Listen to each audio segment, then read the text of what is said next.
여러분, 우리가 일상을 살아가는 데 있어서 많은 일들이 자격 조건을 요구하는 게 많이 있습니다.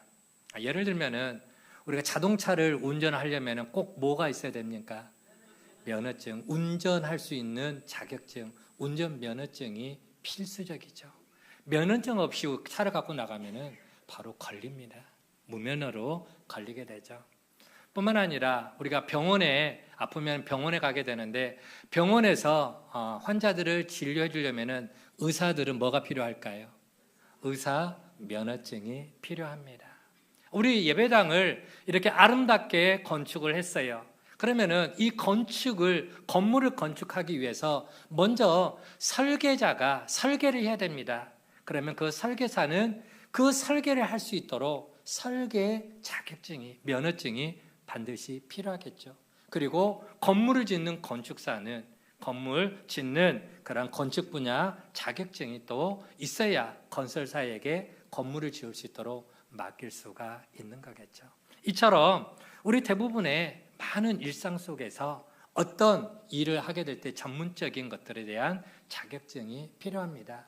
때로는 부동산을 매매하려고 할 때도 보면은 공인중개사 자격증 있는 사람을 앞세워서 우리가 양쪽으로 서로 매매를 체결하는 계약을 쓰게 되는 그런 일들도 많이 있습니다. 물론 모든 일들이 다 그런 것은 아닙니다. 우리 일상에서 모든 일들이 다 자격증을 가지고 있어야 되는 것은 아니죠. 예를 들면은 집에 벽지 도배를 하게 될 때에 물론 전문 도배 전문가에게 맡길 수도 있지만 그러나 전문가처럼 깔끔하게는 못한다 할지라도 여러분 그냥 대충 우리 벽지 바르잖아요. 잡어 하면서 막 한 사람은 잡고 한 사람은 막 풀칠해서 도배하는 거 좀 엉성하기는 하지만 그런다고 해서 자격증 없는 사람이 했다고 누가 시비 걸까요? 시비 걸지 않습니다. 그냥 부족하면은 부족한 대로 집에서 하는 것들은 때로 자격증이 없어도 돼요. 음식 만드는 거 식당에 취업하려면은 요리사 자격증이 때로는 있어야겠죠. 한식이든 중식이든 양식이든. 그러나 집에서 하는 음식은요. 국밥을 끓이든 누룽지를 끓이든 집에서는 굳이 그냥 손맛으로 짜면 짠 대로 싱거우면 싱거운 대로 집에서 먹는 경우가 있습니다. 자, 그러면 여러분 우리가 복음을 전할 때 예수 믿으세요. 복음을 전할 때에 그 복음을 전할 때는 어떤 자격증이나 혹은 어떤 자격을 갖추어야 우리가 복음을 전할 수 있을까요? 아니죠. 누구나 복음을 전할 수 있습니다. 그럼에도 불구하고 꼭 한 가지 자격을 갖추어야 된다면은 어떤 자격을 갖춰야 될까요? 그거는 적어도 내가 누구를 믿어야 돼요?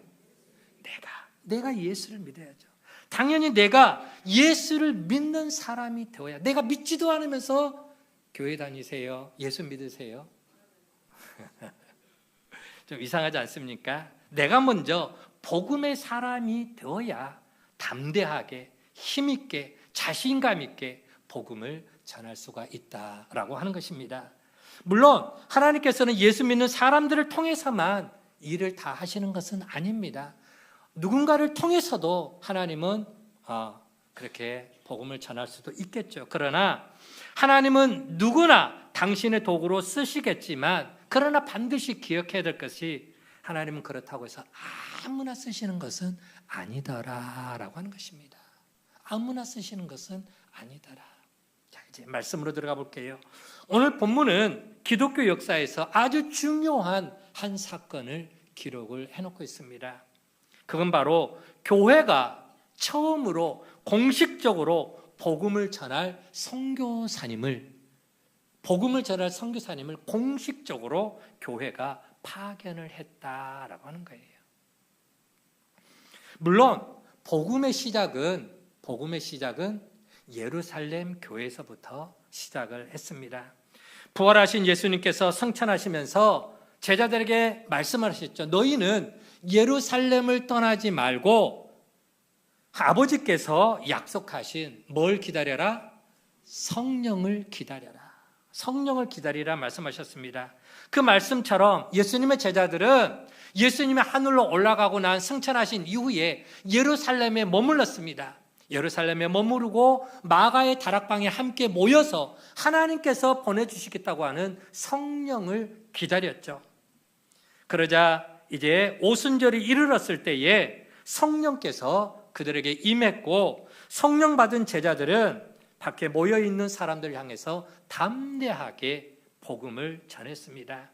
바로 너희가 죽인 예수를 하나님께서 죽은 자 가운데서 다시 살리셔서 우리의 주와 그리스도가 되게 하셨다. 예수가 바로 하나님이 보내신 우리의 구원자, 바로 하나님의 아들이시다. 그렇게 담대하게 복음을 전했습니다. 그렇게 해서 제자들이 본격적으로 이제 사람들에게 복음을 전파하기 시작합니다. 그 후에도 복음은 계속해서 사방으로 퍼져 나가게 됩니다. 빌립이 어디로 가서 복음을 전했습니까? 빌립이 사마리아에 가서, 그렇죠? 유대인들로서는 정말 가기 꺼려했던, 유대인들이 사마리아 사람들하고 상종도 안 하려고 그랬는데 빌립이 가서 그곳에 가서 복음을 전했던 것이죠. 이미 예수님께서 사마리아에 가서 먼저 기초 베이스를 다 깔아놨었습니다. 사마리아 우물가의 여인에게 예수님이 복음을 전했고, 그 여인이 마을로 돌아가서 사람들에게 와 보라, 이는 그리스도가 아니냐라고 하면서 그때 예수님이 마을의 사람들에게 많은 복음을 전했고, 그때 그 기초를 다 깔아놨기 때문에 아마도 빌립이 가서 사마리아에 가서 예수를 증거했을 때, 복음을 전했을 때는 훨씬 더 쉬웠을 것입니다. 그래서 사마리아에는 빌립이 가서 복음을 전했고요. 욥바와 가이사랴에는 누가 갔습니까? 욥바와 가이사랴에는 예수님의 수제자인 베드로가 가서 복음을 전했습니다. 자, 그런데 여러분, 베드로와 빌립, 그리고 이름이 언급되지 않은 수많은 복음의 사람들을 통해서 세계 각지로 복음이 퍼져나갔지만, 그런데 그 모든 일들은 교회가 공식적으로 한 일은 아니었다라고 하는 것입니다. 엄밀하게 말하면은 하나님은 당신의 사람들을 통해서 복음을 전하게 하셨지만, 그들 모두는 개인적으로 가서, 내가 은혜 받고 내가 가서 개인적으로 복음을 전했어요. 사마리아에는 빌립 개인이 가서 복음을 전했고요. 욥바와 가이사랴에는 베드로가 개인적으로 가서 복음을 전했던 것이죠. 교회가 공식적으로 사도들이나 일꾼들을 파송한 일은 그 전까지는 없었습니다. 대부분이 개인적으로 복음을 전했던 것이죠. 그런데 여러분, 교회가 공식적으로 복음을 전하기 위해서 선교사님을 파송한 것, 교회가 공식적으로 선교사님을 파송한 교회가 나옵니다. 그게 바로 오늘 본문에 나오고 있는 안디옥 교회가 처음으로 선교사님을 파송한 첫 의미 있는 교회가 되었다라고 하는 것입니다. 자, 그렇다면 여러분, 하나님께서는 왜 안디옥 교회를 선택하셔서 복음을 전할 선교사를 처음으로 파송하게 하셨을까요? 그 전에 다른 교회가 없었습니까? 그 전에 복음의 시작이 어디서부터 시작됐다고요? 예루살렘에서. 예루살렘에는 예수님의 제자들인 사도들이 있었습니다. 베드로도 있었고, 혹은 또 요한도 있었고, 다른 많은 사도들이 그 예루살렘 교회에 있었죠. 그러면 예루살렘 교회에서 선교사를 파송할 수 있도록 얼마든지 예루살렘 교회가 처음으로 선교사를 파송할 수도 있었을 텐데, 하나님께서는 굳이 예루살렘 교회가 아니라 안디옥 교회를 택하셔서 그 일을 하셨더라라고 하는 것입니다. 여러분, 왜 안디옥 교회였을까요? 왜요? 오늘 우리가 함께 읽은 본문에 보면은 왜 하나님께서 안디옥 교회를 세계 선교의 전초 기지로 사용하셨는지, 왜 안디옥 교회를 통해서 최초의 선교사를 파송하는 의미 있는 축복받은 교회로 들어 사용하셨는지, 바로 그 이유를 오늘 본문에서 말씀을 하고 있습니다. 그 첫 번째 이유는 바로 안디옥 교회는 어떤 교회였습니까? 말씀으로 잘 훈련된 교회였다라고 하는 것이죠. 안디옥 교회는 말씀으로 훈련된 교회였다. 자, 오늘 본문 1절 말씀 보면은 안디옥 교회를 소개하고 있습니다. 안디옥 교회를 소개하면서 안디옥 교회에는 선지자들과 교사들이 있었다라고 그렇게 표현을 하고 있죠. 여러분, 선지자가 누굽니까? 선지자는 뭐 하는 사람입니까? 우리는 보통 선지자 그러면은 미래에 앞으로 다가올 미래의 일을 예언하는 사람, 그런 사람을 선지자라고 생각하기 쉬운데요. 하지만 선지자는 미래의 일을 예언하는 사람이 아니라 오늘 우리 시대에 하나님의 말씀을 선포하는 사람, 그게 바로 선지자입니다. 선지자는 뭐 하는 사람이라고요? 말씀을 선포하는 사람. 이렇게 강단에서 하나님의 말씀을 선포하는 게 이게 선지자의 역할이죠. 교사는요, 말씀을 가르치는 사역. 그게 바로 교사의 사역이죠. 처음 안디옥 교회에 선지자와 교사가 있었습니다. 그들은 바로 바나바와 사울이었죠. 바나바와 사울. 자, 사도행전 11장 25절에서 26절 말씀 우리 같이 한번 보도록 할까요? 함께 읽어봅니다. 시작. 바나바가 사울을 찾으러 다소에 가서 만남에 안디옥에 데리고 와서 둘이 교회에 1년간 모여 있어 큰 무리를 가르쳤고, 바나바와 사울이 안디옥 교회에서 말씀을 가르쳤습니다. 하나님의 말씀을 증거하는 선지자와 교사의 역할을 안디옥 교회에서 1년 동안 하게 되었다라고 하는 것이죠.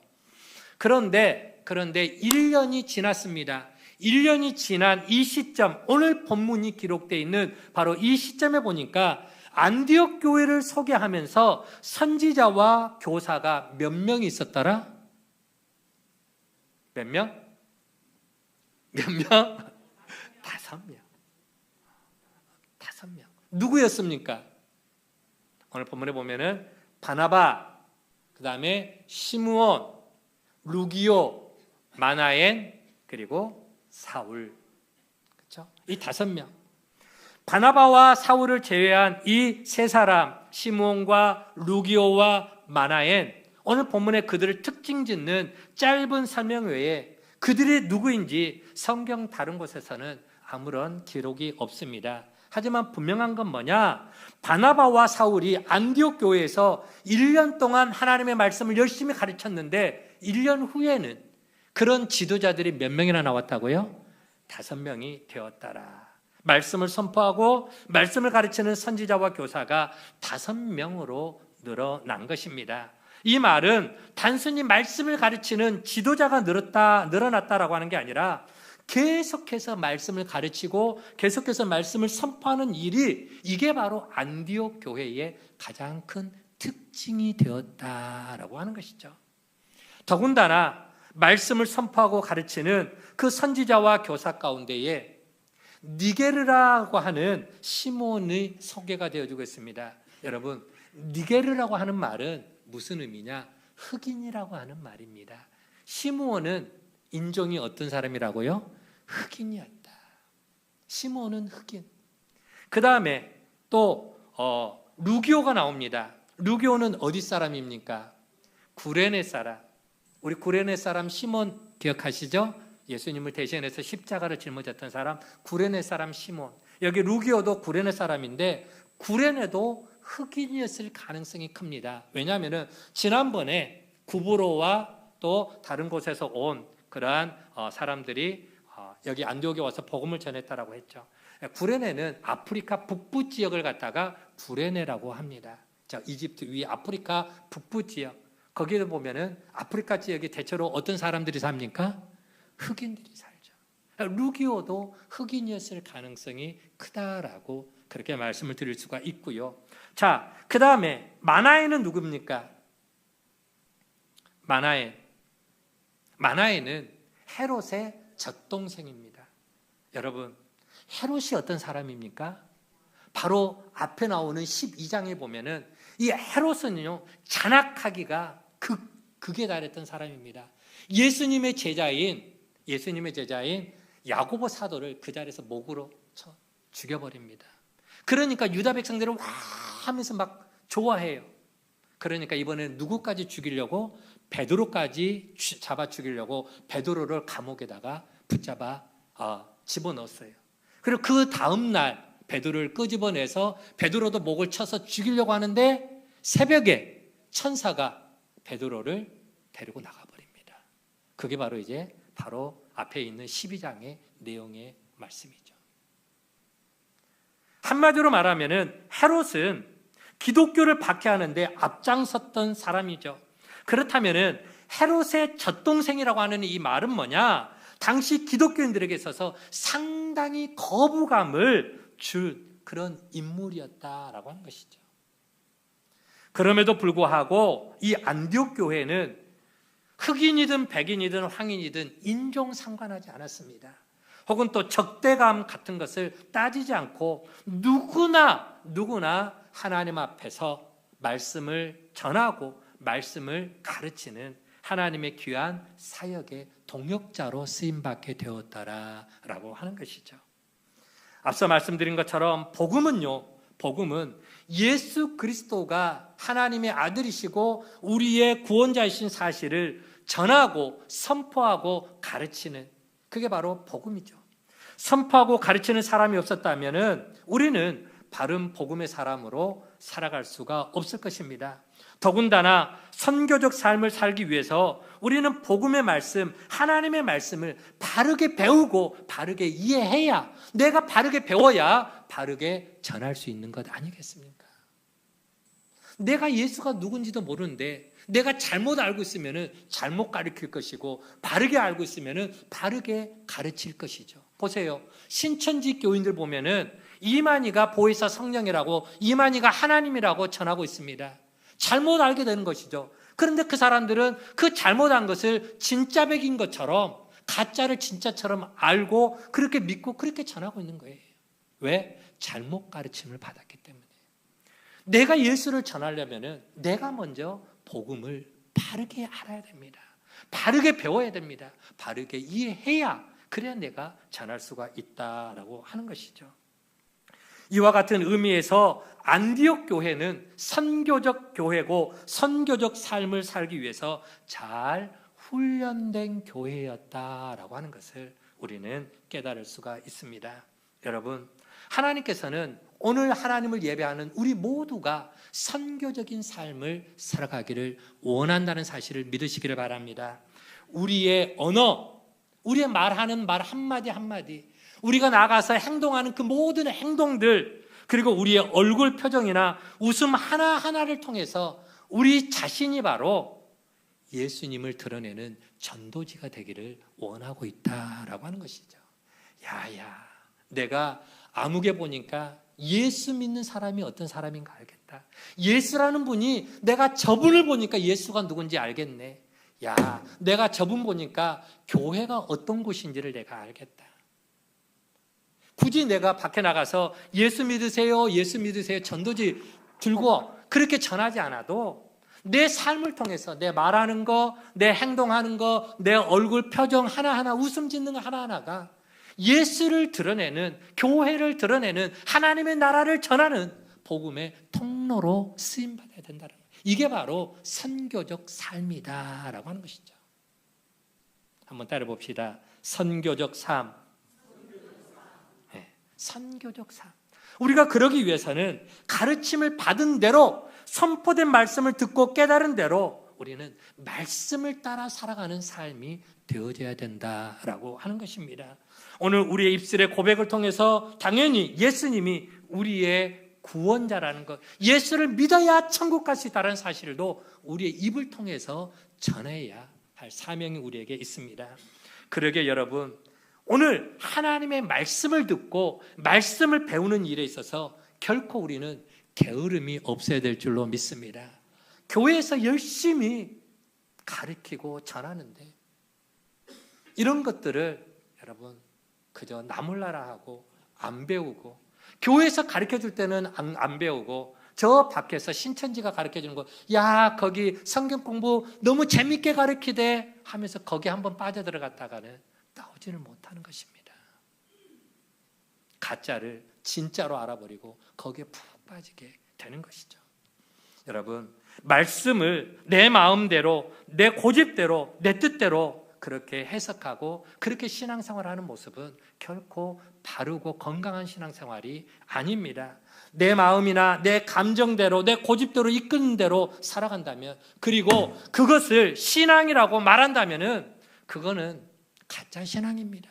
그거는 미신을 믿는 것하고 똑같은 거예요. 왜? 내가 하나님이 돼 있는 거예요. 하나님 말씀 필요 없고 내 생각, 내 감정, 내 고집, 내 뜻대로 내가 법이고 내가 말씀이고 내가 복음대로 살아가려고 하는 그런 모습은 이건 미신이지 제대로 된 신앙생활이 아니다라고 하는 것이죠. 이런 모습 속에서 안디옥 교회는 하나님의 말씀을 제대로 가르치고 제대로 잘 훈련된 그런 선교적 교회가 이미 준비가 되어 있었다라고 하는 것이죠. 두 번째로 안디옥 교회가 최초의 선교적 교회로 쓰임받았던 이유가, 첫 번째로는 말씀을 잘 받고 잘 훈련된 교회였다면 또 하나의 이유는 뭐냐? 오직 하나님만 섬기는 교회였다라고 하는 거예요. 누구만 섬기는 교회요? 하나님만 섬기는 교회. 하나님만 제대로 섬기는 교회였다. 오늘 본문 2절에 보면은 이렇게 말씀합니다. 주를 섬겨 금식할 때에. 주를 섬겨 금식할 때에. 여기서 우리가 먼저 주목해야 말씀은 금식입니다. 여러분, 우리는 언제 금식합니까? 이유가 여러 가지가 있겠죠. 고대 사회에서도 금식하는 일들이 종종 있었습니다. 우리가 흔히 잘 알고 있는 바리새인들, 그들은 일주일에 항상 2번씩 금식을 했습니다. 그렇게 금식하면서 그것이 자기들의 자랑거리였습니다. 그것이 자기들의 열심이나 의로움을 나타내는 것으로 여겼던 것이죠. 머리에 기름을 쫙 바르고 그러면서 나 이번에 금식하고 있어. 나 좀 봐. 나를 위해서 기도해줘. 사람들에게 자기 의로움을 나타내는 자기 자랑거리가 된, 그래서 예수님이 지적을 하셨던 것이죠. 사람들에게 보이기 위해서 금식하지 말아라 라고 지적을 하셨던 것이죠. 또 유대 사회는 금식하는 날들이 정해져 있었습니다. 7월 10일이 어떤 날이냐? 유대 원력에 보면 7월 10일은 대속죄일입니다. 하나님 앞에 자기의 죄를 고백하는 대속죄일. 그날은 온 백성들이 금식하는 날, 국가적 차원에서 금식하는 날이었고, 또 국가적인 위기에서 벗어나게 해달라고 나라가 위기에 처했을 때에 하나님 앞에 나라를 살려달라고 금식하는 일도 있었습니다. 뿐만 아니라 초대교회 당시 유행했던 이단, 초대교회 당시에 이단이 있었는데 영지주의입니다. 그 영지주의나 혹은 헬라의 스토아 철학자들도 종종 금식을 했는데 어떤 이유로 그들이 금식했느냐? 그들은요, 육체는 죄라고 생각합니다. 영혼을 깨끗하게, 영혼은 선하고 육체는 악하다라고 생각했어요. 그래서 그들은 주로 영혼의 감옥인 육체로부터 영혼을 해방시키기 위해서, 그래서 참된 자유를 얻고 싶다라고 하는 그런 욕망 때문에 종종 영지주의나 혹은 스토아 철학자들은 금식을 했다라고 하는 것이죠. 이렇게 대부분의 많은 사람들은 주로 금식하는 이유가 뭐냐?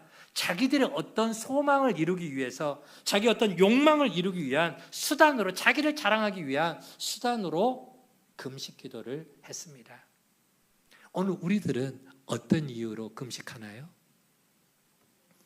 여러분, 뭐 할 때 금식하세요? 에? 주님의 음성을 듣기 위해서 신령하고 보통 보면은 다이어트 하려고 금식하는 경우도 있고, 혹은 또 병원에 진료를 받으러 가려면 뭐 위내시경, 대장내시경 뭐 할 때 보면은 금식하는 경우들이 많이 있죠. 자, 그런데 오늘 안디옥 교회가 금식을 했다라고 했습니다. 근데 안디옥 교회가 금식한 이유는 따로 있었습니다. 오늘 바로 앞에 나와 있는 수식어가 있죠. 뭐 하기 위해서? 주를 섬겨. 주를 섬겨. 그렇죠? 주를 섬겨 금식했다. 주님을 섬기는 마음 때문에 바꿔 말하면은 내가 예수님을 좀 더 잘 섬기기 위해서 금식을 했다라고 하는 것이죠. 오늘날로 말하면은 내가 좀 더 신앙생활을 더 잘하고 하나님을 더 잘 섬기기 위해서, 하나님을 더 많이 사랑하기 위해서 금식을 했다라고 하는 것입니다. 내 자신을 위해서 금식기도 한 게 아니에요. 바로 하나님을 위해서 금식했다라고 하는 것입니다.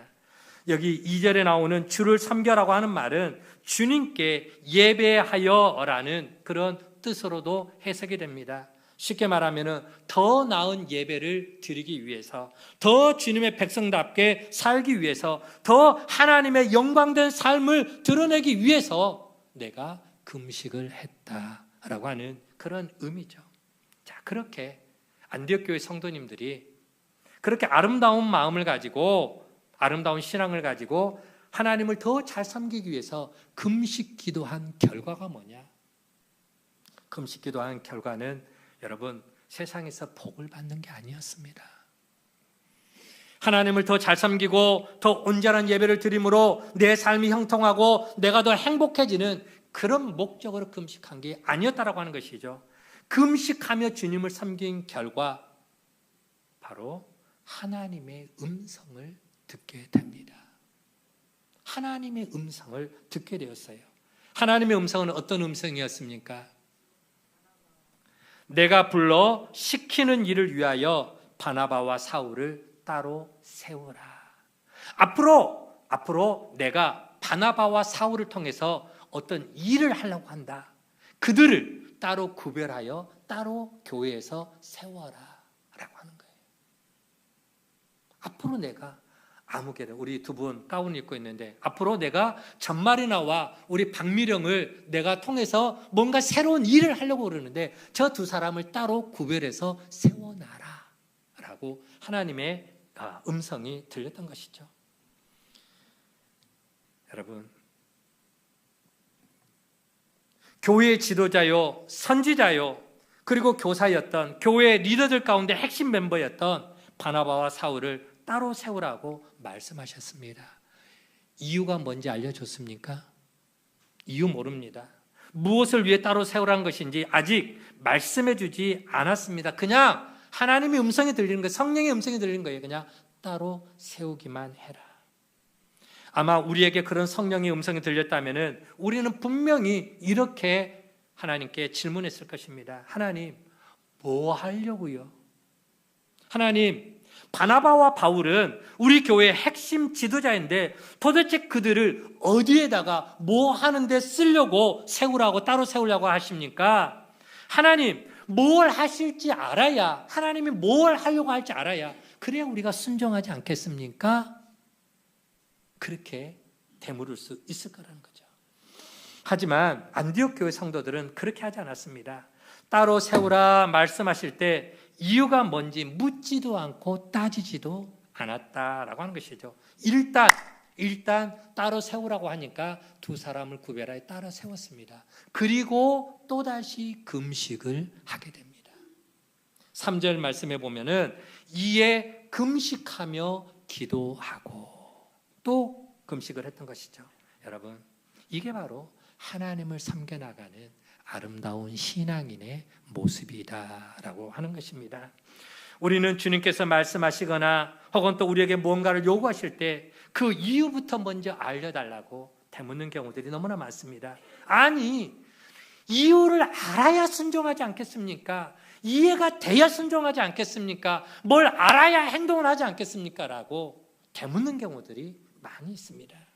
그런데 여러분, 참된 신앙은요, 이유가 먼저가 아니다라고 하는 것이죠.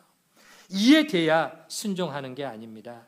하나님이 말씀하실 때 먼저 순종하는 것입니다. 먼저 요단강에 발을 담그는 것입니다. 먼저 여리고성을 말없이 도는 것입니다. 하나님께서 어떻게 하실지 모르지만 하라 하실 때에 순종이 먼저다라고 하는 거예요. 예를 들어 볼게요. 하나님께서 아브라함을 부르십니다. 그러면서 아브라함에게 명하시죠. 아브라함아, 네 하나밖에 없는 독자 이삭을 모리아 산에 데리고 가서 그 아들을 번제로 하나님께 드려라 라고 명령을 합니다. 여러분, 이삭이 누굽니까? 이삭은 아브라함이 100세에 얻은 외아들입니다. 독자입니다. 그것도 하나님의 약속을 받은, 이삭 하면은 하나님의 꿈이고 하나님의 비전입니다. 내가 네 자식을 통해서 앞으로 네 민족을 하늘의 별과 같이 땅의 모래같이 많아지게 하겠다. 아브라함아, 너는 복이 될지라 하면서 하나님께서 아브라함의 꿈을 주시고 비전을 주셨어요. 거기에 첫 씨앗이 바로 이삭입니다. 그렇다면 아브라함이 하나님께 질문할 수 있지 않겠어요? 아니, 하나님, 이 아들을 죽이면은 하나님이 나하고 약속했던 거 그건 뭐가 됩니까? 하나님 거짓말쟁이세요? 하나님 이 아들 데려가려고 했으면 뭐하러 주셨어요? 지금까지 나한테 한 말은 다 거짓말이었네요. 하나님께 따지고 묻지 않았겠습니까? 그러나 성경 어디에도 아브라함이 하나님께 따졌다고 말하지 않았습니다. 심지어 그 모리아 산으로 가는 그 길목에 이삭이 아버지 아브라함에게 묻습니다. 아버지, 번제에 쓸 땔감은 여기 있는데 번제를 드릴 재물은 어디 있습니까? 라고 아버지한테 물어요. 그럴 때 아버지가 뭐라고 대답합니까? 하나님께서 아들아 걱정하지 말아라. 하나님이 다 예비해 놓으셨단다. 하나님께서 알아서 하실 거야. 아브라함의 순종은요, 하나님을 향한 철저한 믿음이 있었기 때문에 그렇습니다. 하나님이 어떤 분인지, 하나님이 어떤 성품을 갖고 계시는지 하나님을 향한 절대 믿음, 절대 신뢰가 있었기 때문에 그는 순종하여 나아갈 수가 있었다라고 하는 것이죠. 그 이유는 누가 하시는 거예요? 순종하고 나면 그 이유는 하나님이 하시는 겁니다. 엘리야를 봅시다. 여러분, 엘리야 선지자, 불의 선지자 엘리야죠. 특히 북이스라엘 왕 아합이 하나님 앞에 불순종하고 우상을 숭배하고 그렇게 죄악에 극에 달했을 때 하나님께서 하늘의 문을 닫아버립니다. 3년 동안 팔레스타인 땅에, 이스라엘 땅에 비가 내리지 않습니다. 그때 하나님께서 엘리야에게 말씀을 하십니다. 엘리야야, 수년 동안 앞으로 비가 오지 않을 텐데 너는 그리 시내가에 가서 머물러라 라고 말을 합니다. 그때에 그 음성이 들려질 때 엘리야가 따질 수도 있겠죠. 하나님, 그렇지 않아도 비가 내리지 않아서 먹을 것이 없고 기근이 드는데 하나님 나를 저 냇가에다가 짱 박아 놓으면은 그럼 뭐 먹고 살으라고요? 뭐 먹고 그냥 물고기 잡아먹어서요? 그리시나가도 다 말라버리는데 뭐 먹고 살으라고 저를 그곳으로 가라 합니까? 따질 수 있어요, 없어요? 따질 수 있겠죠. 따질 수 있겠죠. 전도사님, 저 그리시네가에 가라면은 가서 살 수 있겠어요? 먹을 것도 안 주면서. 그러나 엘리야는 순종하여 나아갑니다. 순종하여 그리시네가에 가서 머물렀더니 먹을 것을 어떻게 하나님이 공급해 주셨습니까? 까마귀를 통해서, 때마다 일마다 하나님이 까마귀를 통해서 먹을 것을 엘리야가 굶었다는 말이 없습니다. 계속해서 공급해 주신 걸 보게 됩니다. 여러분, 신앙은요, 이유를 따지는 게 신앙이 아닙니다.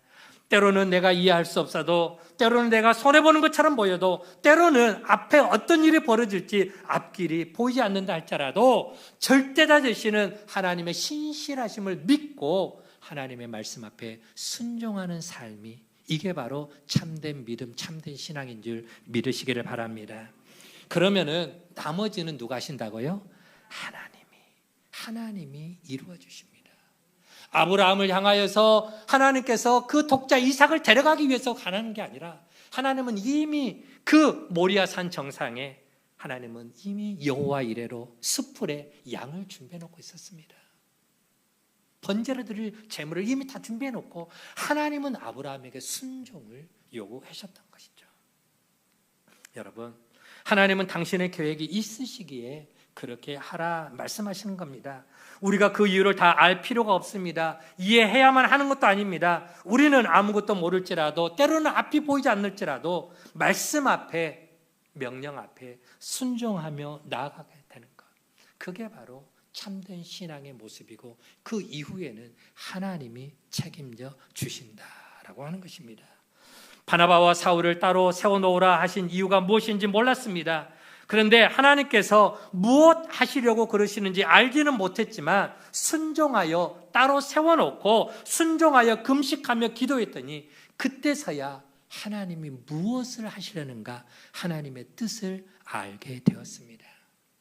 하나님의 뜻이 무엇이었습니까? 그들을 보내라 라고 하는 것입니다. 교회에서 바나바와 사울을 떠나보내라. 그들을 들려주신 하나님의 그 말씀의 뜻이 무엇인지 그들을 찾기 위해서 안디옥 교회 성도들은 금식하며 기도했죠. 그리고 나서 하나님의 뜻을 드디어 찾아냈습니다. 그러니 하나님의 뜻에 순종 못할 이유가 하나도 없었던 것입니다. 바나바와 사울이 교회를 떠나면은 이제 막 시작된 이 안디옥 교회를 앞으로 누가 이끌고 나갈 것인가? 아직도 어린아이와 같이 엉성한 이 연약한 그 교회를 누가 돌볼 것인지 걱정할 이유가 없었다라고 하는 것이죠. 왜? 하나님께 순종하며 나가면은 나머지는 하나님께서 인도해 주실 것이기 때문이다라고 하는 것입니다. 그래서 안디옥 교회는 성령의 음성에, 하나님의 음성에 순종해서 기꺼이 바나바와 사울을 따로 세웠습니다. 그리고 그들을 떠나보냈습니다. 이게 바로 안디옥 교회가 처음으로 선교사를 파송하는 사건입니다. 사실 바나바와 사울도 그 교회를 떠나가는 일이 굉장히 낯설었을 것입니다. 왜요? 한 번도 전도 여행이라고 하는 것, 선교 여행이라고 하는 것을 해보지를 않았기 때문입니다. 오랫동안 준비한 것도 아닙니다. 그저 주님을 섬겨 금식하며 기도하다가 보내라 하시니까 안디옥 교회는 보냈고요, 가라 하시니까 바나바와 사울은 순종하여 갔습니다. 앞으로 그들 앞에 어떤 일이 벌어질지, 그리고 그들이 어떻게 사역할지 아무것도 모릅니다. 해본 적도 없습니다. 그저 하나님이 보내라 하시니까 보냈고 가라 하시니까 가는 것밖에 없습니다. 안디옥 교회의 그 첫 선교는 그렇게 느닷없이 그저 하나님의 말씀 앞에 순종하여 그렇게 시작이 되었습니다. 여러분, 안디옥 교회가 그렇게 순종할 수 있었던 이유가 뭐였을까요? 아무것도 준비되지 않았는데 보내라 하시니까 보내고 가라 하시니까 갈 수 있었던 그 용기와 믿음은 어디에서 나왔을까요? 바로 하나님을 바르게 섬기는, 하나님을 절대적으로 신뢰하는 신앙, 그 믿음에서 나온 줄 믿으시기를 바랍니다. 하나님을 섬기는 것을 최우선으로 생각한 교회였기 때문에 보내라 하실 때 보낼 수 있었고 가라 하실 때에 갈 수가 있었던 것입니다. 여러분, 하나님께서 우리에게 뭔가 요구하실 때 왜 우리가 많이 주저하고 왜 순종을 못하는 걸까요? 우리가 주저하는, 마음에 주저하는 이유가 뭡니까? 하나님의 요구가 도대체 뭘 하려고 하는 것인가? 하나님이 뭘 원하시는지 우리가 그 하나님의 뜻을, 하나님의 계획을 굳이 알아야 한다고 생각하는 이유는 무엇 때문일까요? 그것은 우리의 신앙이 하나님 중심의 신앙이 아니라 내 중심의 신앙생활을 할 때가 너무나 많습니다. 내가 알아야 돼. 내가 그것을 간섭해야 돼. 내 뜻대로, 내 생각대로, 내가 계획한 대로 내 바운더리 안에서 모든 일들이 일어나야 돼. 그거는 자기 신앙이지 하나님 중심 신앙이 아니라고 하는 거예요. 안디옥 교회는 철저하게 하나님 중심의 신앙이었습니다. 하나님을 보다 더 잘 섬기기 위해서, 하나님의 뜻을 알기 위해서 그들은 금식하고 예배하고 금식하고 기도하고 금식하고 하나님이 시키신 명령 앞에 순종을 했던 것이죠. 여러분, 순종할 때 어떤 결과가 만들어질지 내가 알아야 된다고 생각하는 거, 그거는 나 중심적인 신앙생활입니다. 내가 알아야, 내가 이해해야 순종할 것이 아니냐 반문하기도 하죠. 그런데 여러분, 그러지 않습니다. 참된 신앙은 뭐냐? 참된 믿음은 뭐냐? 하나님께 내 삶의 모든 것을 맡기는 게 신앙인지를 믿으시기 바랍니다. 맡길 수 있어야 돼요. 맡길 수 있어야 돼요. 부부간에도 왜 따로 자꾸만 통장을, 왜 호주머니를 따로 찹니까? 서로 믿지를 못하니까.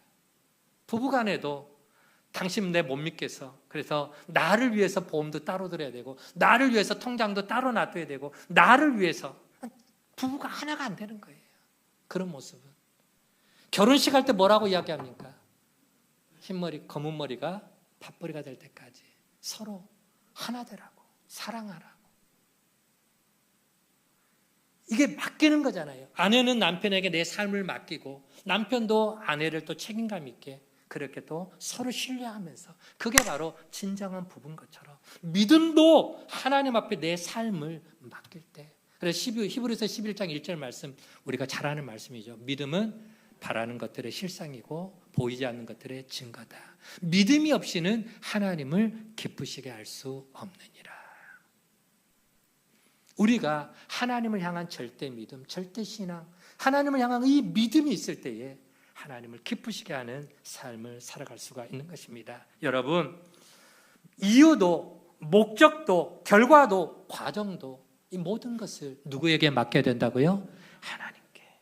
우리는 그저 하나님의 인도하심에 순간순간 순종하며 나아갈 뿐입니다.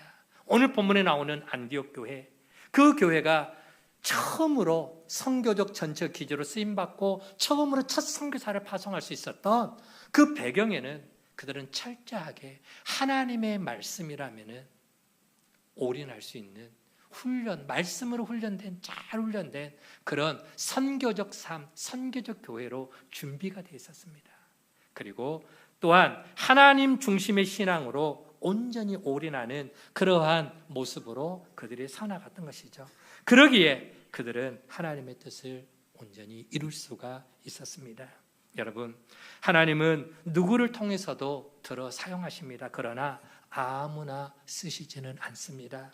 오늘 안디옥 교회처럼 말씀으로 잘 양육을 받고 하나님 중심의 신앙으로 살아가려고 부단히 힘쓰는 그들을 통해서 하나님 당신의 뜻을 이루어 간다는 사실을 기억하시고, 오늘 또 하나님은 우리 교회와 오늘 이 자리에 함께하는 우리 모두를 통해서 선교적 교회와 선교적 일꾼으로 하나님께서 들어 쓰시기를 원한다는 사실을 여러분 기억하시기 바랍니다.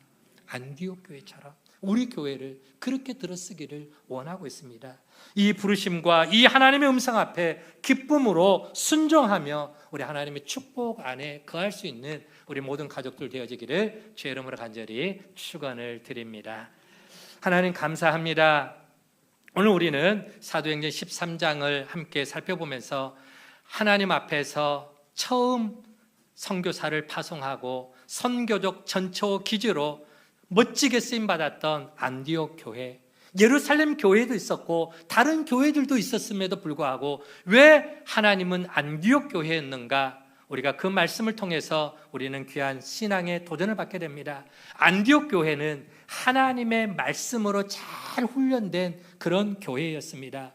우리가 복음을 전할 때에 복음을 증거하기 위해서는 먼저 내가 예수 그리스도를 믿어야 되고 복음으로 무장이 되어 있어야 우리가 힘있게 복음을 전할 수가 있는데, 이미 안디옥 교회는 그와 같은 훈련을 하는 교사와 선지자가 있었고 그 교사와 선지자 밑에 정말 아름답게 훈련받은 성도들이 있었습니다. 그래서 하나님께서 보내라 할 때에 보낼 수가 있었고 가라 하실 때에 기쁨으로 나아가 순종할 수 있었던 귀한 교회가 바로 안디옥 교회였습니다. 더불어서 그들은 또 하나님의 말씀 앞에 철저하게 순종하면서 그들은 오직 하나님 중심의 신앙의 모습으로 때로는 이해할 수 없고, 때로는 납득이 되지 않고, 때로는 앞으로 어떤 일들이 벌어질지 알지 못하지만, 그럼에도 하나님을 향한 절대 믿음과 절대 순종으로 하나님 중심으로 준비되어 있었기에 하나님은 그런 안디옥 교회를 들어서 아름다운 선교의 그러한 도구로 사용해 주신 줄로 믿습니다.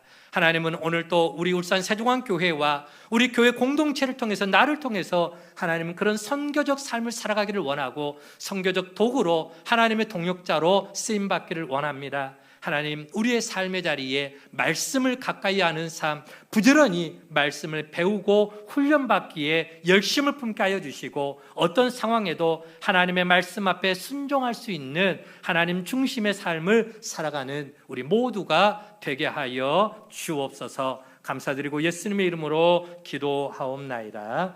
아멘.